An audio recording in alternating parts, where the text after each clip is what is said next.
मैं पढ़ रहा था कि यहाँ कहीं लेफ्ट में 6,000 बच्चों को एक साथ दफनाया गया था, क्योंकि 19वीं शताब्दी में किसी भी महिला और पुरुष की लाश बगल बगल में नहीं गाड़ी जाती है। आई थिंक 500 महिलाएं जो हैं वो साथ में सुल्तान के सानिध्य में रहती थी। आप समझ गए होंगे इसका मतलब। पहुंच गए हम लोग मराकेश। ऐसा होता है कुछ सेकंड क्लास का कूपा, 4 सीटें इस तरफ और 4 सीटें इस तरफ। हालत कुछ जगह ख़राब है, जैसे ये देखो ये उखड़ा है, यहाँ पे तो उखड़ा ही हुआ है एटलीस्ट, बट ओवरऑल ठीक ठाक जर्नी थी, कंफर्टेबल थी और एसी बहुत बढ़िया काम कर रहा था। ऐसे फोल्डेबल टेबल्स भी होती हैं इसमें। टेटुआन, शेफ शोएन और फैज में सर्द रातें गुजारने के बाद अब टाइम था मराकेश की गर्मी और उमस भरे माहौल में एंटर करने का।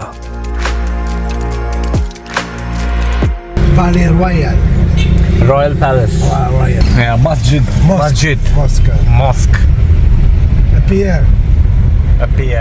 करीब आधे घंटे गूगल ट्रांसलेट पर अपने ड्राइवर के साथ जद्दोजहद करने के बाद ये मेरी रियाद रोज़ मरियम बहुत बढ़िया लोकेशन पर है। मैं जैसे तैसे अपनी होटल पहुंच पाया।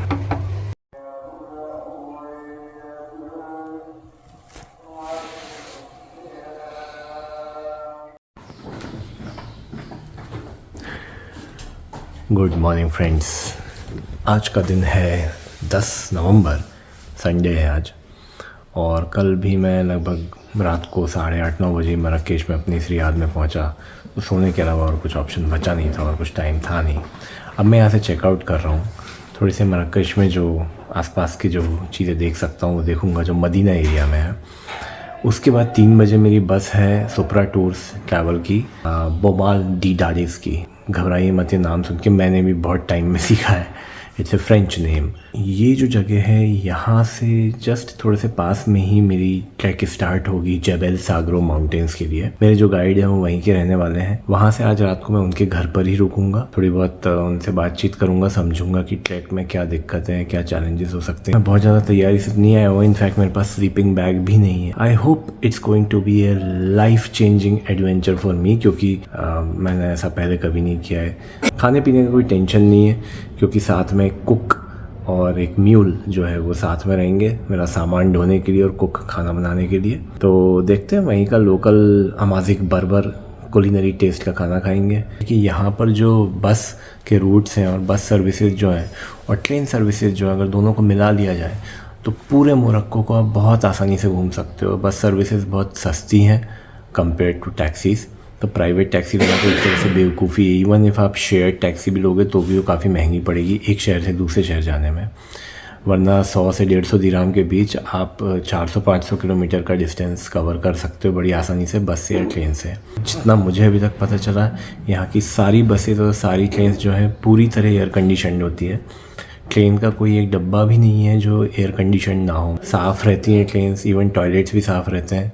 तो आपको ऐसा कोई लंबी जर्नी में भी टेंशन लेने की ज़रूरत नहीं है। अगर 7-8 घंटे की भी जर्नी हो, जैसे मैंने कल करी 7 घंटे की जर्नी फैज़ से मराकेश के बीच, which was really good and really easy. तो ऐसे ही बोमाल में डी डाडिस इतनी रिमोट जगह है कि अब वहाँ आप टैक्सी से जाओगे तो आपसे अनशंट किस्म का पैसा ले लेंगे। मतलब हो सकता है 20,000-25,000 रुपये की मांग करने लगे। और मुझे जो बस का टिकट मिला है वो 135 दिरहाम में मिला है, करीब 1,000 रुपये में मुझे टिकट मिल गया। तो यहाँ पे जो है बहुत सारी चीज़ें जो हैं वो बहुत पुरानी हैं, मतलब 4 शताब्दी 5 शताब्दी पुरानी है।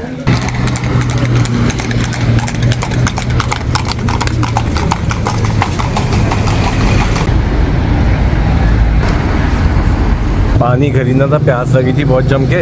एक अंकल की दुकान पर रुका, उनसे मैंने पूछा एक पानी की बोतल कितने की है। उन्होंने बोला होगा 5 दिरहाम, मुझे 10 दिरहाम समझ में आया। तो मैं उनको 10 और 10 20 दिरहाम देने लगा, पर बेचारे बहुत सीधे थे, उन्होंने मुझे वापस कर दिए 10 दिरहाम। ऐसा नहीं है कि टूरिस्ट को सिर्फ लूटने के लिए लोग बैठे हैं, ईमानदार लोग भी बैठे हैं। खासकर जो थोड़े बुज़ुर्ग हैं ना, मुझे लगता है वो थोड़े ज़्यादा ईमानदारी की तरफ है। तो अभी मैं जा रहा हूँ आइकॉनिक मियारा जूइश सेमेट्री में। ये 15वीं शताब्दी की है, मतलब कम से कम 500 साल पुरानी है। और यहाँ पे करीब 20,000 लोगों को, ज्यूज़ लोगों को दफनाया गया है। आज इतनी गजब की भीड़ इसलिए वो देखो बड़ी सी बस आई हुई है, बहुत सारी गाड़ियाँ हैं क्योंकि आज संडे है और वीकेंड पे बहुत सारे फ्रेंच और स्पेनिश लोग, उनको कोई वीज़ा की ज़रूरत तो पड़ती नहीं है। बहुत चीप फ़्लाइट्स हैं, बहुत सस्ती फेरीज़ हैं जिसमें वो स्पेन के कोस्ट से या मोरक्को में एंटर कर सकते हैं। तो वो सब आए हुए हैं, भरे हुए हैं। ये पहुंच गए हम जूइश सेमेट्री में। अब फ्रेंच भूल जाओ, अरेबिक भूल जाओ, सारी लैंग्वेजेस भूल जाओ, अब तो हिब्रू में लिखा है जो भी है, ज्यूस की ऑफिशियल लैंग्वेज। तो अब हम घुस रहे हैं जूइश सेमेट्री में। ये देखिए, अरे बाप रे, कितनी सारी ग्रेव्स हैं। 10 दिरहम का इसका टिकट है, जैसे एक्सपेक्टेड था। हिब्रू में लिखा है, फ्रेंच में लिखा है और अरेबिक में भी लिखा है सबसे नीचे। इंग्लिश का तो पता नहीं है। मुझे लगता है लैटिन के अलावा यहाँ इंग्लिश भी एक डेड लैंग्वेज है, मृत लैंग्वेज हो चुकी है। मतलब मैं कोई इंग्लिश को महिमा मंडित करने की कोशिश नहीं कर रहा हूँ, बट फिर भी यार बहुत वाइडली स्पोकन लैंग्वेज है, तो रखना चाहिए इंग्लिश में भी। हाँ, एक नाम इंग्लिश में लिखा, मैरी एनेल 1959। ये तो काफ़ी नई कब्र है। मैं पढ़ रहा था कि यहाँ कहीं लेफ्ट में 6,000 बच्चों को एक साथ दफनाया गया था क्योंकि 19वीं शताब्दी में टाइफस बीमारी से ग्रसित हो गए थे और बेचारे 6,000 बच्चों ने, जूइश बच्चों ने अपनी जान गंवाई थी। ये करीब 128 एकड़ में फैला हुआ है और ये मोरक्को की सबसे बड़ी जूइश सेमेट्री है। इनकी एक ख़ास बात और है जूइश सेमेट्रीज़ की कि किसी भी महिला और पुरुष की लाश बगल बगल में नहीं गाड़ी जाती है। अगर वो पति पत्नी नहीं है तो मतलब अगर हस्बैंड वाइफ है तो अगल बगल में गाड़ी जा सकती है, वरना मेल के बगल में मेल की ही ग्रेव आएगी और फीमेल के बगल में फीमेल की ही। और वाइड एंगल कैमरा का भी कोई मतलब नहीं है, इतना बड़ा एरिया है। ये जो आपको छोटी छोटी दिख रही है ना, ये बच्चों की है। कुल मिला के 6,000 बच्चे दफन हैं यहाँ पर।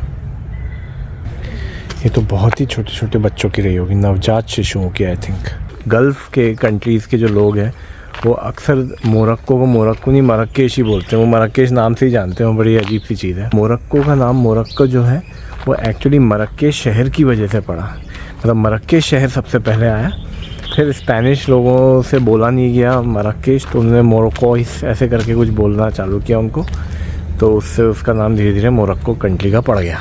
वो वहाँ इतनी दूर तक ग्रेव्स हैं, कहाँ कहाँ तक कब्रें हैं इनकी।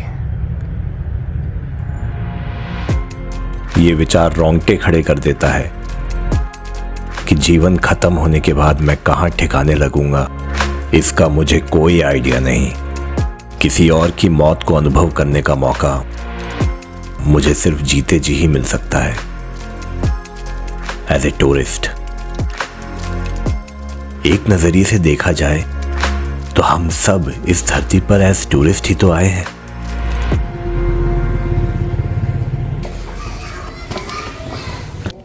तो ये टूरिस्ट अगले पड़ाव पे पहुंच गया, अलबादी पैलेस। मरक्केश की हिस्ट्री को जानना हो तो इससे अच्छी कोई जगह नहीं। अब इसके हिस्टोरिकल डिटेल्स बहुत गहराई से जानना तो कठिन काम है। अभी के लिए आप बस ये जान लीजिए कि ये 15वीं शताब्दी में बना था। यहाँ के सुल्तान ने बनाया था, सादियन डायनेस्टी के, क्योंकि उन्होंने पोर्चुगीज़ को हरा दिया था, तो उस खुशी में उन्होंने बनाया। इसमें बहुत सारी आलीशान चीज़ें थी, इंक्लूडिंग एक हरम जिसमें आई थिंक 100-150 वुमेन का साथ में रहना पॉसिबल था। आई थिंक 500 महिलाएं जो है वो साथ में सुल्तान के सानिध्य में रहती थी। आप समझ गए होंगे इसका मतलब। और जल्द ही दूसरी डायनेस्टी आ गई तो उन्होंने उनको हरा दिया।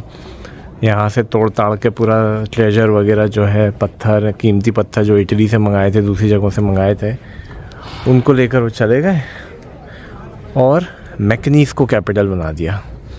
तो यही करते थे। मतलब इससे समझ में आता है कि पावर कितनी शॉर्ट लिव्ड होती है। अगर आप सोचते हो कि आज आपके पास पावर और आप ज़िंदगी भर या शताब्दियों तक पावरफुल रहोगे तो भूल जाओ, कोई ना कोई दूसरा आ जाएगा, वो पावरफुल होगा, वो आपको लूट लेगा। बस ख़त्म हो गया, इतना सही था। 100 दिरहम खींच लिए इन्होंने। अब अपन को चलना है जल्दी से अपना बैग उठाने, उसके बाद बस स्टेशन।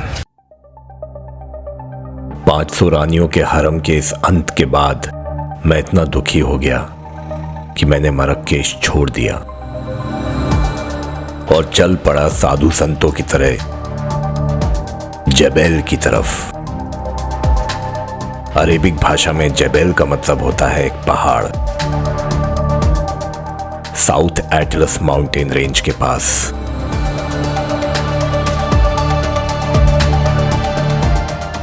कुछ ही घंटों में यह हरियाली सूखे हुए पहाड़ों में बदलने लगी। ये अफ्रीका है। सोचा आपको एक बार फिर याद दिला दूं। सुप्रा टूर्स कंपनी की एकमात्र बस जो मरक्केश को बोमाल नजूदादेस से जोड़ती है।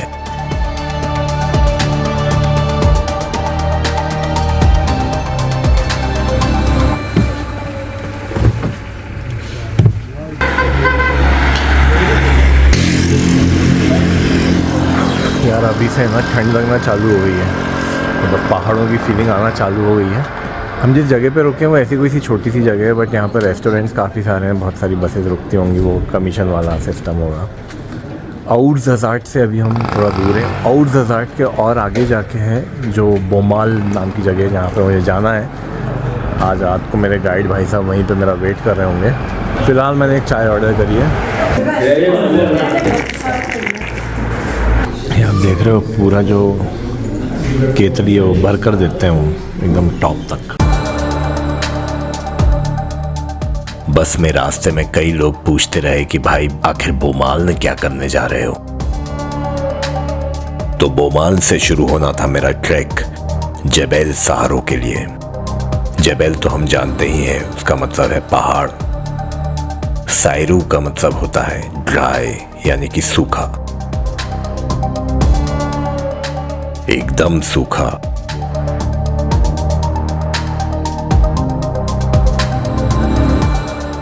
इतने दूर आकर थोड़ा गला भी सूख गया।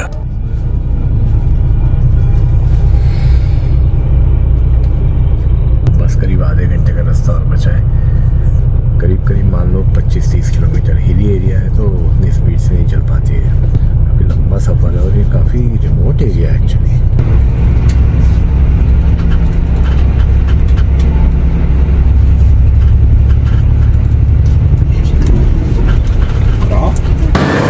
चली गई मेरी बस, मैं पहुंच गया हूँ रेडी। ठंड है यार यहाँ पे। मेरे लिए प्रेयर पढ़ी जा रही है। आवाज़ कहाँ से कम होगी यार। तो बोमाल नजूदादेस से भी 7 किलोमीटर बाहर मैं पहुंचा अपने गाइड के घर, होमो आइतलू। पहुंच गया हूँ मैं मिस्टर होमो के घर में। ही मुझे होस्ट कर रहे हैं आज, और ये कमरा उन्होंने मुझे दिया है रात को सोने के लिए। सबसे इम्पोर्टेंट चैलेंज ये है कि मुझे अपने सारे कैमरास, पावर बैंक्स वगैरह सब कुछ अच्छे से चार्ज करना है। 2.5-3 दिनों में कोई भी चार्जिंग पॉइंट, कोई चार्जिंग स्टेशन कुछ नहीं मिलेगा। कंबल भी दिया है उन्होंने। अभी थोड़ा चेंज करके फिर नाश्ते खाने के लिए जाऊंगा। ये हमारी आने वाली ट्रैक का सामान है। टेंट वेंट लगने के पोल्स हैं।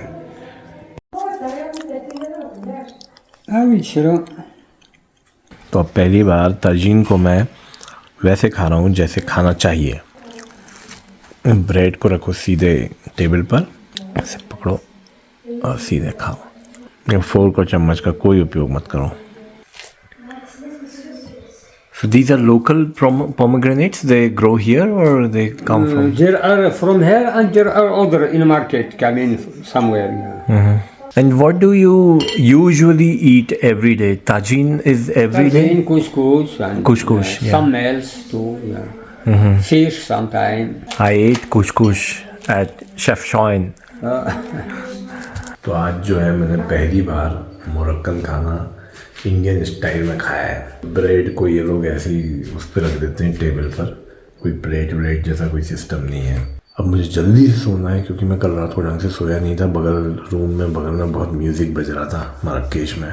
कल सुबह 8 बजे उठना है, 8:30 बजे निकलने का प्लान है और ट्रैकिंग शुरू। Good night. तो अब तैयार हो जाइए लाइफ चेंजिंग जबेल सागरो ट्रैक के लिए। Are you ready for the tent life?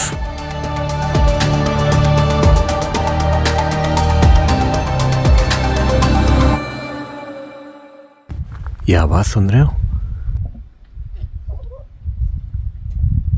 अब समझ में आए किसकी आवाज़ है?